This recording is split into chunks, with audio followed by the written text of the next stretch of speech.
10 tiny habits that got me lean and helped me stay lean permanently. Going from 30% to 10% body fat sustainably. No crazy cardio or counting calories, but here's the thing. My only ask, you have to be consistent with it.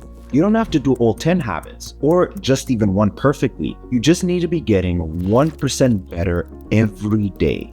I've done this myself 5 times over the last 10 years, twice in just 60 to 90 days. It's sustainable, it's science-based, and it's simpler than you think, but it is not easy. And at the end of the video, you'll know how to implement these micro habits into your day-to-day life and finally see your abs. Number 1, natural Ozempic, which I call black coffee. When you wake up, I want you, as your first liquid to consume after the water, is black coffee, and I'll tell you exactly why. Black coffee has a tremendous amount of benefits. And again, in this black coffee, I don't want you to have sugar in there or milk, and I'll tell you why. If you want to ease into it, you can have a non-nutritive sweetener like stevia, Splenda, or even monk fruit. But this is why I want you to have black coffee. Number 1, why I call it natural Ozempic is that it is a natural appetite suppressant. The moment you have that black coffee in the morning, it's going to take away any hunger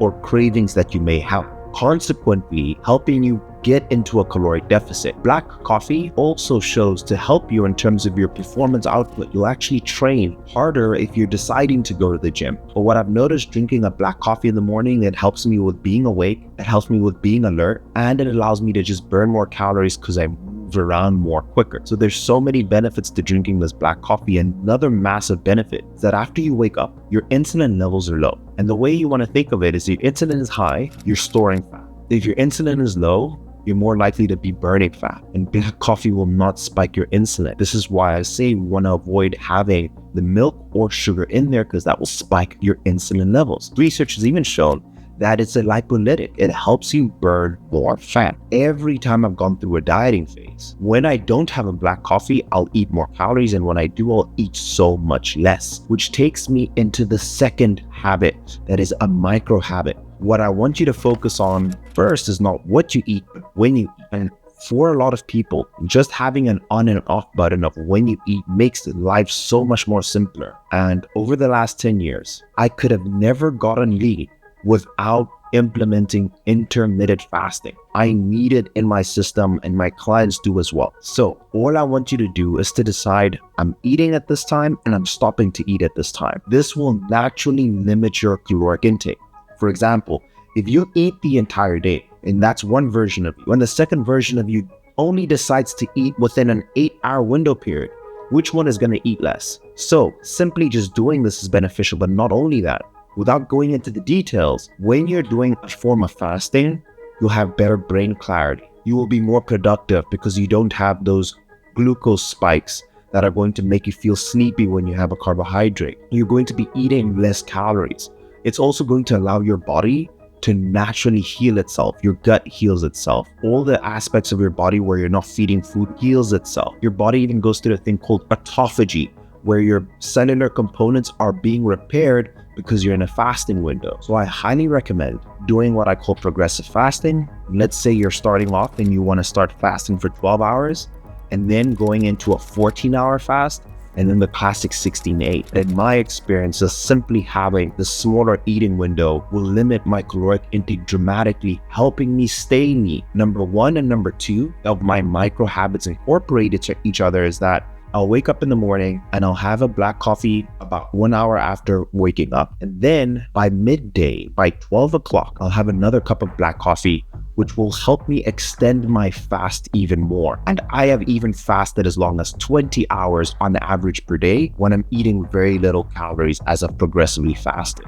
So that's how I utilize black coffee. In that time, in the mornings, you can have black coffee, you can have a tea, you can have sparkling water. Later on, I'm going to give you a simple tip of what you can add to that water, where research is starting to show that actually this will help you burn even more fat. And let's move on into micro habit number 3. Let me know in the comments, how long do you fast if you are fasting? And how much weight have you lost fasting? Did it help you? Because I know so many people are intimidated by it, but if they read that you saw results doing it, their chances of doing it themselves increases dramatically. And I promise I try to do this less and less, but I really believe this video helps so many people. Leave it with a gentle thumbs up if you think and agree with this advice. Environment is the invisible hand that will shape your behavior. Did you know the obesity rates in America are 40%? And in comparison, the obesity rates in Japan is 4%. It's environment. The amount of fast food available to Americans and the foods around you is so much more comparative to Japan. Between Uber Eats and DoorDash and having just so many more McDonald's around you, and the culture in America is what is causing this high obesity rate. And this is what I mean about having an environment. I realized that my favorite food is cooking. So let me tell you a story. I'll tell you a short story that explains this beautifully. My favorite food in the world is cookies. If you ever ask Dr. Mike, how did you get so fat?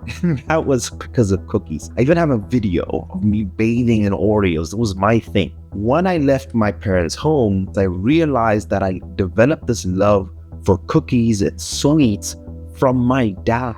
But this is where I developed the habit. Many of the habits and the way of life that you live is inherently built in you as you grow up. The foods you love eating, the traditions you have are all based off of what you grew up with. This is how I realized that when I was able to finally move out of my parents' place and move into a more controlled environment, it got easier to be able to diet down and lose weight. So this is my recommendation. On a simpler level, for those of you who are living with your parents or if you live with other people, try and get them to buy in to getting healthier and getting rid of the foods that aren't going to support your goals. And when I was able to not buy crappy foods anymore, not have cookies and sweets in my home, or any of the foods that weren't going to support my goals, out of sight, it was out of mind, and this helped me tremendously. So I highly recommend controlling the foods that you buy at the grocery store. Get rid of the cookies, the cakes, or any of the fast foods that aren't going to support you.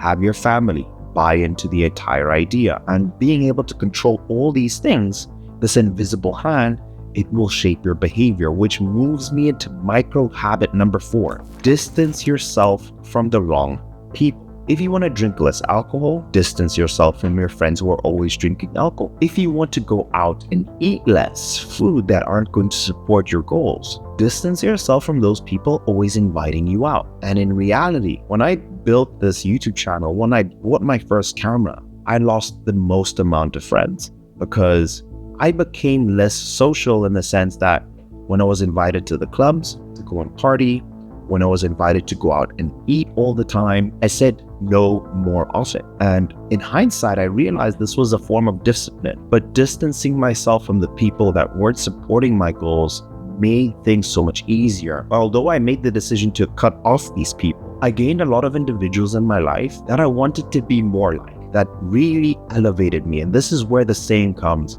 you are the average of the 5 people that you surround yourself with. So that is a difficult decision to make, but it is probably the easiest and most beneficial. And it was a micro habit. It just simply was like, hey, I actually don't want to eat out. I just want to eat at home and do my work. Research has shown that if one individual in your family gets in shape, there's a 50% increase that everyone else around you will get into shape because of this level of inspiration and influence. So my advice is simply say no, or just suggest another activity to do instead that will put you in a position that you're going to have to utilize your willpower to have to say no. But once you've established the dominance and established certainty to the people around you that this is what you want for your life, they're going to respect it and you'll serve as the inspiration one day. Micro habit number 5. I want you to think of yourself this way. There's 2 versions of you. 1/3 of your entire life, you're actually asleep. Sleep is your best friend. And I want you to think of the second version of you when you're asleep. The second version of you is the best when you've given it the most amount of time. When you've slept the most amount, you will eat less trash. You will feel less grumpy. You'll be in a better mood, you'll think more clearly, and you'll operate from a higher degree of certainty and higher degree of self. In my experience, when I sleep 6 hours or less, you receive the worst version of me in every aspect. Think of it this way. You have a very important surgery that you need to do tomorrow, but the doctor who was about to perform this surgery slept only 4 hours. Would you say, hey doc, Actually, let's do it the next day when you've had 8 hours or 4. You would always take the doctor who's well rested. Why don't you do the same for yourself and present the best version of you to your peers, at work, to yourself, and you will see that decision making and eating healthier and everything around you becomes so much more easier.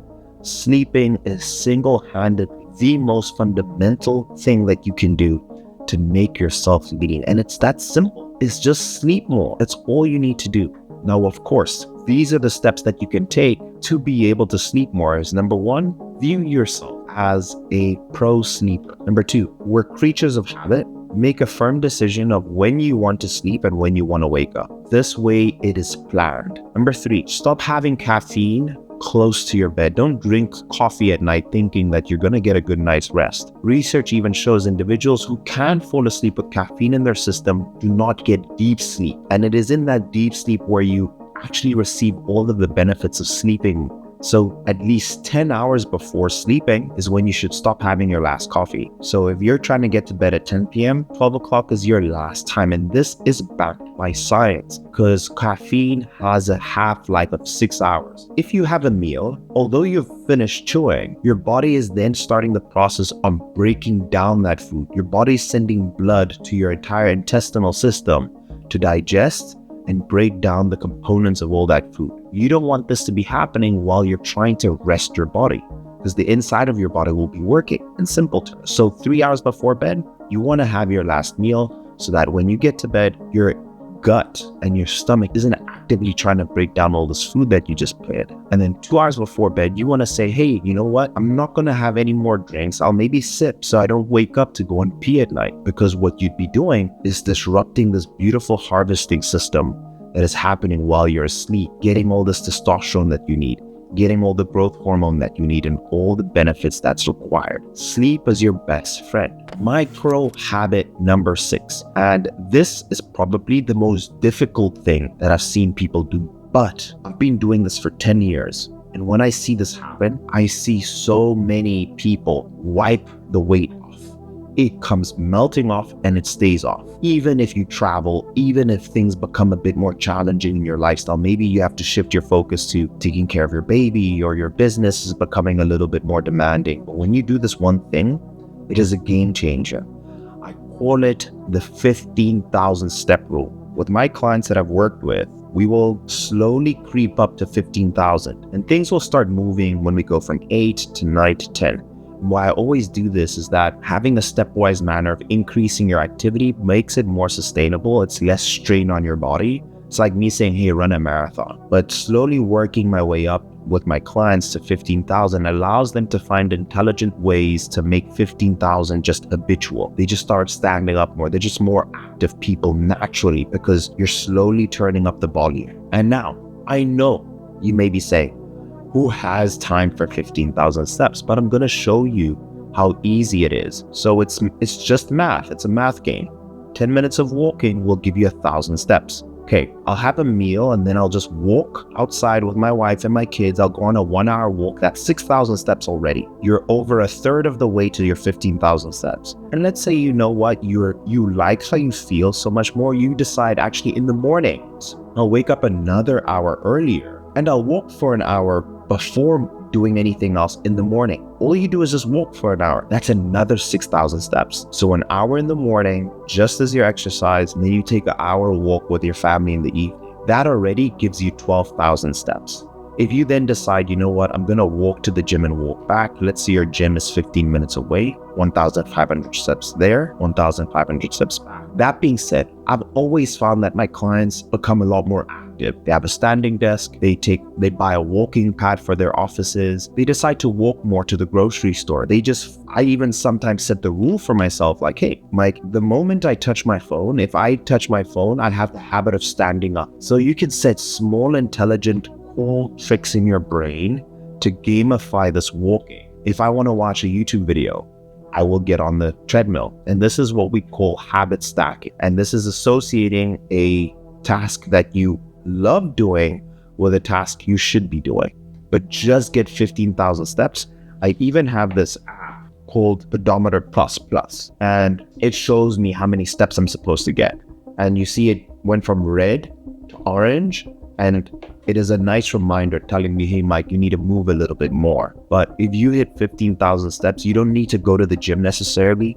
You can walk around in your room, you can walk in your apartment, just hit that number and you will see the fat melt off. And before you complain in the comments, I want you, if you've been hitting 15,000 steps, tell us what your experience has been. Or when you hit more steps, what was your experience? Let us know in the comments so that the people who would potentially complain, so that they can hear how beneficial it is. And then they might convince themselves. It's just one of those easy things so many people complain about, that is such a gimme. It's such an easy one. Let's move on into micro habit number 7. Now, I promised you that you wouldn't have to count calories, and you don't. But what if I told you that every time you ate, you just have to follow this one rule, is eating 50 grams of protein per meal. Now, before you guys are like, damn, that's so hard. It's very easy. And I want you to remember this mnemonic that I created. It's called 2, 6, 8, 10 equals 50. 50 grams of protein. So 2 scoops of a whey protein equals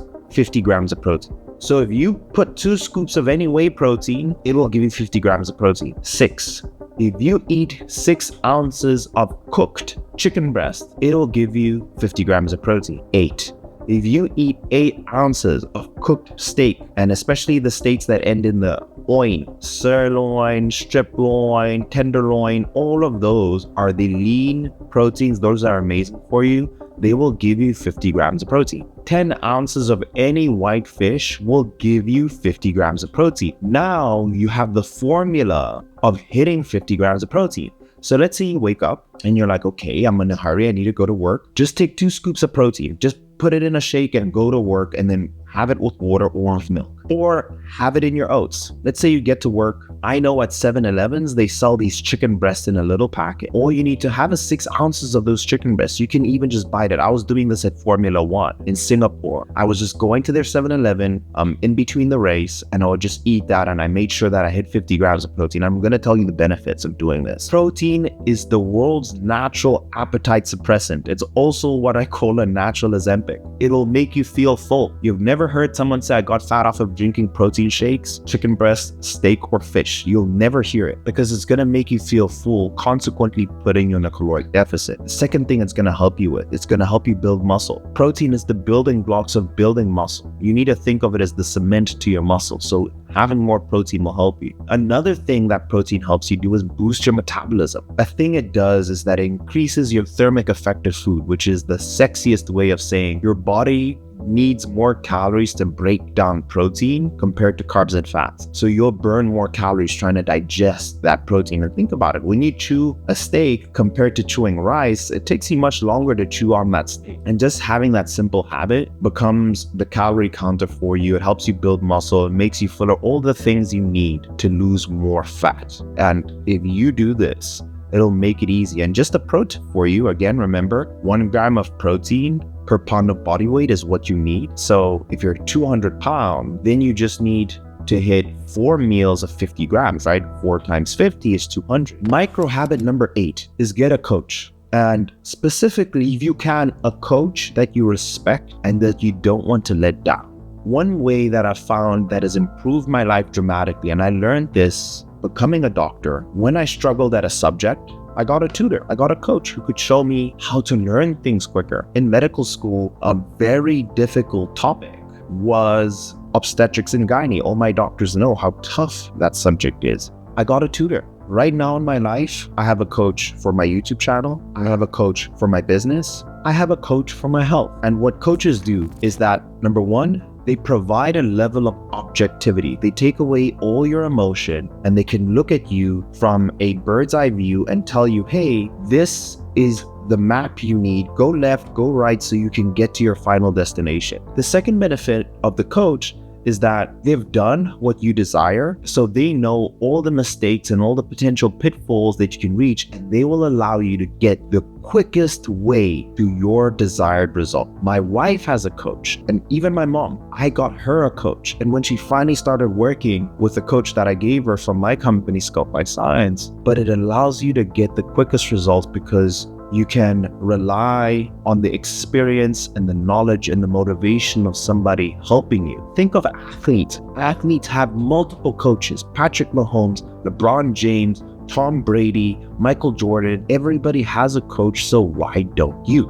If you do want to work with me and my team of medical doctors who are professionals in transformation, who understand health, who have spent a decade plus on health, and you are a doctor, you're an entrepreneur, you're a busy professional, and you want our help, and we will guarantee it. You can apply to work with us. First link in the description, and it's the best decision you can make for yourself. If it's with us or anybody, that is my advice to you. Get a coach. Micro habit number 9, no slacking. In my experience, people who have the intention of dropping body fat start eating the right breakfast, the right lunch, and the right dinner, but they always snack on the wrong foods. Examples: snacking on peanuts, snacking on the almonds, the macadamia nuts, raisins, taking a bite of your partner's meal. I call that snacking. Or eating very little foods that have no nutritional value or don't really help your goal. Those snacks end up always being what takes you out of a caloric deficit. In my experience, you're just bored.